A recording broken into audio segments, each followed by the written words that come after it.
जागो इंडिया सुबह के 6:30 बजने वाले हैं। वक्त हो गया फटाफट अंदाज में आज की बड़ी खबरें देखने का। और फटाफट खबरों में आपको दिखाएंगे शौविक से आज सवाल जवाब करेगी ईडी, और साथ ही बताएंगे कैसे भारत के चक्रव्यूह में फंसा चीन।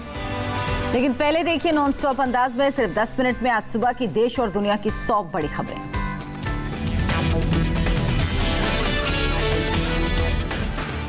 आज रिया के भाई शौविक से पूछताछ करेगी ईडी। सुबह 11 बजे पूछताछ के लिए बुलाया।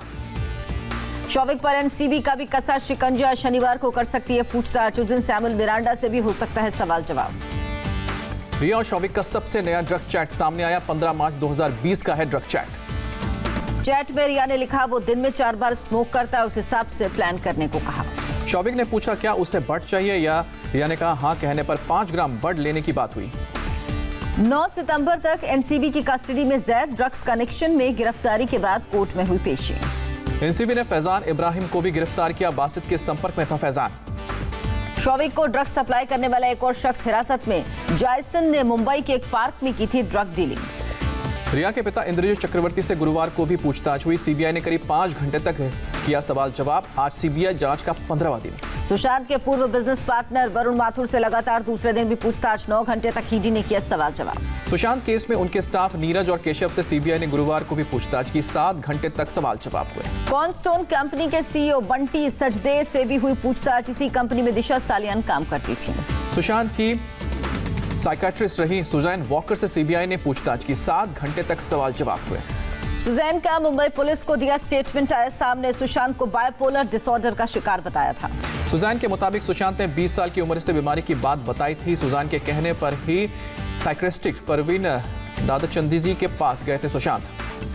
डॉक्टर सुजैन के मुताबिक बीमारी की वजह से सुशांत नकारात्मक सोच रखने लगे थे। बात करते करते काफी रोते थे। सुशांत के एक और मनोचिकित्सक को भी सीबीआई ने बुलाया। डीआरडीओ गेस्ट हाउस में पूछताछ हुई। सुशांत की बहन मीतू सिंह का बिहार पुलिस को दिया बयान सामने आया। मीतू ने किए कई बड़े खुलासे। मीतू सिंह ने सुशांत के साथ तंत्र मंत्र किए जाने का दावा किया। कहा रिया ने भूतों के नाम पर डराया। मीतू सिंह ने कहा रिया ने अधेड़ उम्र की महिला से अपने घर में सुशांत के घर झाड़ फूक कराई।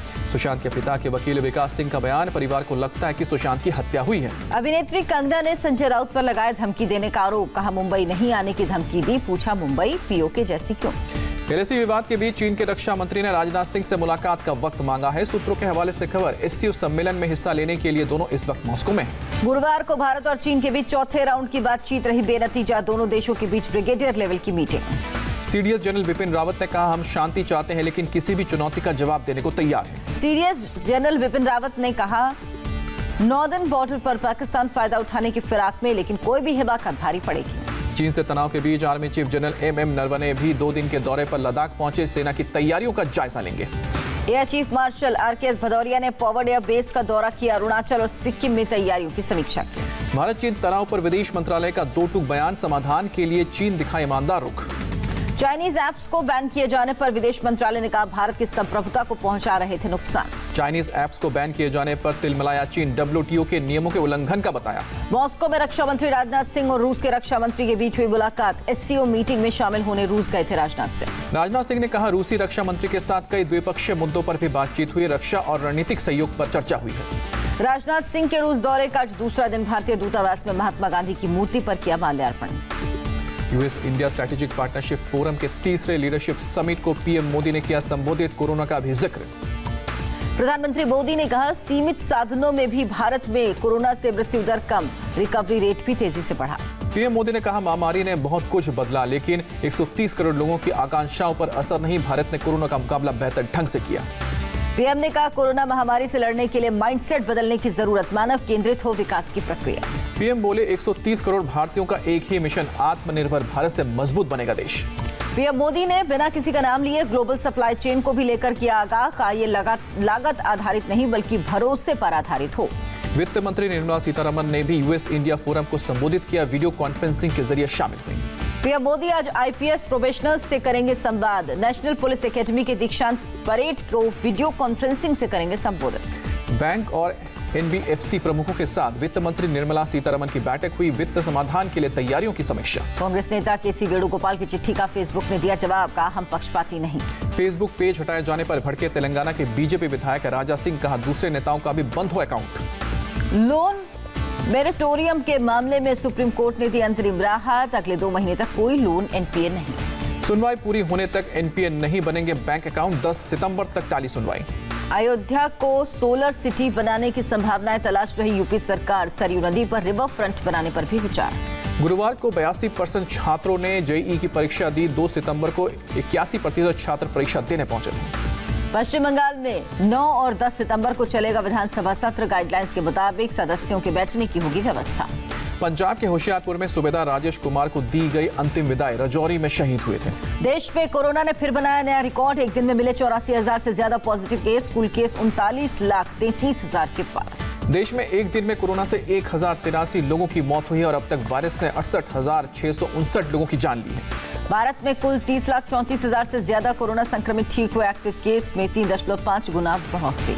स्वास्थ्य मंत्रालय का बयान, भारत में प्रति 10 लाख लोगों में 2,792 लोग कोरोना संक्रमित, दुनिया में सबसे कम। बीते 24 घंटे में 10 लाख से ज्यादा लोगों के हुए कोरोना टेस्ट, अब तक 4,56,00,000 से ज्यादा कोरोना टेस्ट। देश में एक्टिव केस के 62% मामले तमिलनाडु, यूपी, कर्नाटक, आंध्र प्रदेश और महाराष्ट्र में। दिल्ली में 2 महीने में सबसे ज्यादा कोरोना केस, एक दिन में 2737 लोग संक्रमित। दिल्ली में कोरोना के बढ़ते मामले पर स्वास्थ्य मंत्रालय का बयान, संक्रमण रोकने के लिए दिल्ली सरकार के साथ मिलकर कोशिश। हेल्थ सेक्रेटरी राजेश भूषण ने कहा, मामले कंट्रोल करने के लिए दिल्ली सरकार को दिए गए जरूरी सुझाव। दिल्ली में 9 सितंबर से खुलेंगे बार, पब, रेस्टोरेंट और होटल, एलजी ने प्रस्ताव को मंजूरी दी। दिल्ली के बार, पब, रेस्टोरेंट और होटल में सर्व की जा सकेगी शराब, केंद्र सरकार द्वारा जारी एसओपी का पालन करना होगा। महाराष्ट्र में फिर कोरोना ने तोड़ा रिकॉर्ड, एक दिन में 18,105 लोग पॉजिटिव पाए गए, 391 लोगों की जान गई। मुंबई में कोरोना से 1,622 लोग संक्रमित, मरीजों की कुल संख्या 1,48,569। महाराष्ट्र पुलिस में एक दिन में आए हैं कोरोना के 424 नए केस, पिछले 24 घंटे में 5 पुलिसकर्मियों की मौत हुई है। यूपी में फिर 3,691 लोगों की कोरोना रिपोर्ट आई पॉजिटिव, 24 घंटे में 75 लोगों की मौत। बिहार में एक दिन में कोरोना के 1922 नए केस का इजाफा हुआ है, कुल एक्टिव केस की संख्या 18,029। मध्य प्रदेश में कोरोना के 1,672 नए केस, 30 मरीजों की मौत। पंजाब में कोई भी करा सकता है कोरोना टेस्ट, प्राइवेट हॉस्पिटल 250 रुपए से ज्यादा नहीं चार्ज कर सकते। पश्चिम बंगाल में कोरोना के 2,984 नए केस, मरीजों की संख्या 1,71,000 के पार। आंध्र प्रदेश में कोरोना के 10,199 नए केस, 75 लोगों की मौत, राज्य का कोरोना ग्राफ 4,65,730 पर पहुंचा। तमिलनाडु में एक दिन में 5,892 लोग कोरोना संक्रमित, वायरस ने 92 लोगों को बनाया शिकार। कर्नाटक में 24 घंटे में कोरोना से 8,865 लोग संक्रमित हुए, 104 लोगों की मौत हुई है। कर्नाटक में 21 सितंबर से शुरू होगा विधानसभा का मानसून सत्र, हर 5वें दिन सभी सदस्यों के होंगे कोरोना टेस्ट। अनलॉक 4 के तहत कर्नाटक सरकार ने दी ढील, अब पब और रेस्टोरेंट में शराब परोसने की इजाजत। केरल में 24 घंटे में 1,553 नए कोरोना संक्रमित, 10 की मौत। हरियाणा के सोनीपत में मशहूर सुखदेव ढाबे के 65 कर्मचारी कोरोना पॉजिटिव पाए गए, ढाबे पर बड़ी संख्या में लोग खाने आते हैं। कोरोना से जंग की तैयारियों और रिस्पांस पर स्वतंत्र पैनल बनाने पर डब्ल्यूएचओ का वर्चुअल सेशन, केंद्रीय स्वास्थ्य मंत्री ने लिया हिस्सा। केंद्रीय मंत्री सदानंद गौड़ा ने 8 तरीके का इम्यूनिटी बूस्टर प्रोडक्ट लॉन्च किया, जन औषधि केंद्र पर मिलेंगे। कार ड्राइव करते समय अकेले होने पर फेस मास्क लगाना जरूरी नहीं, हेल्थ मिनिस्ट्री का बयान। विदेश से आने वाले यात्रियों के लिए राहत भरी खबर, एयरपोर्ट पर ही करा सकते हैं कोविड टेस्ट। दुनिया भर में कोरोना के 2,64,00,000 से ज्यादा केस, अब तक 8,71,000 से ज्यादा लोगों की मौत। दिल्ली में डीटीसी की क्लस्टर बस बेकाबू होकर नीति आयोग की इमारत में घुसी, हादसे में कोई हताहत नहीं, पुलिस ने ड्राइवर को हिरासत में लिया। हिमाचल प्रदेश के शिमला में 2 गाड़ियों के बीच टक्कर, नेशनल हाईवे 5 पर हुए हादसे में 4 लोग जख्मी। पश्चिम बंगाल के नॉर्थ दिनाजपुर में बीजेपी कार्यकर्ता की पुलिस हिरासत में मौत का मामला सामने आया, बीजेपी कार्यकर्ता थाने के बाहर धरने पर बैठे। पश्चिम बंगाल के बैरकपुर से लोकसभा सांसद अर्जुन सिंह के घर पर बमबारी, एक व्यक्ति जख्मी, टीएमसी पर आरोप। दिल्ली दंगे के आरोपी शर्जिल इमाम को कोर्ट ने 14 दिन की न्यायिक हिरासत में भेजा। दिल्ली पुलिस ने नकली आईएफएस अफसर को गिरफ्तार किया, गुजरात के बिजनेसमैन से की थी ठगी। दिल्ली पुलिस की नारकोटिक सेल ने महिला ड्रग्स सप्लायर को हिरासत में लिया, 30 लाख की हेरोइन बरामद। ड्रग्स रैकेट का पर्दाफाश करने के लिए बेंगलुरु में सीसीबी और एनसीबी की जांच तेज, एक कन्नड़ अभिनेत्री को पूछताछ के लिए बुलाया गया, गोवा में भी एक शख्स गिरफ्तार। यूपी के बलिया में हिरासत में टॉर्चर पर पुलिस और ग्रामीणों में झड़प, एएसपी समेत कई पुलिस वाले जख्मी। एसपी ने कहा, आरोपी एसएचओ और हेड कांस्टेबल हुए सस्पेंड, पथराव करने वालों पर भी दर्ज होंगे केस। इस्लामाबाद हाईकोर्ट ने कुलभूषण केस में भारत को वकील नियुक्त करने का एरिया मौका, पाकिस्तानी मीडिया का दावा। इस्लामाबाद हाईकोर्ट ने कुलभूषण जाधव केस में सुनवाई 6 अक्टूबर तक स्थगित की। पाकिस्तान के अटॉर्नी जनरल खालिद जावेद खान का बयान, भारत को तीसरी बार दे सकते हैं काउंसलर एक्सेस। कुलभूषण जाधव मामले पर पाकिस्तान के संपर्क में भारत, विदेश मंत्रालय ने दी जानकारी। श्रीलंका के पूर्वी तट के पास एक तेल टैंकर में भीषण आग लगी, मदद को पहुंची इंडियन कोस्ट गार्ड की टीम, तैनात किए गए 3 जहाज और 1 डॉनियर विमान। अमेरिका के नॉर्थ कैरोलिना में तेज बहाव में बही कार, मां और एक बच्चे को बचाया गया। रूस में पूर्वी तटीय इलाके में तूफान के बीच जंगलों में भीषण आग लगी, इमरजेंसी की घोषणा।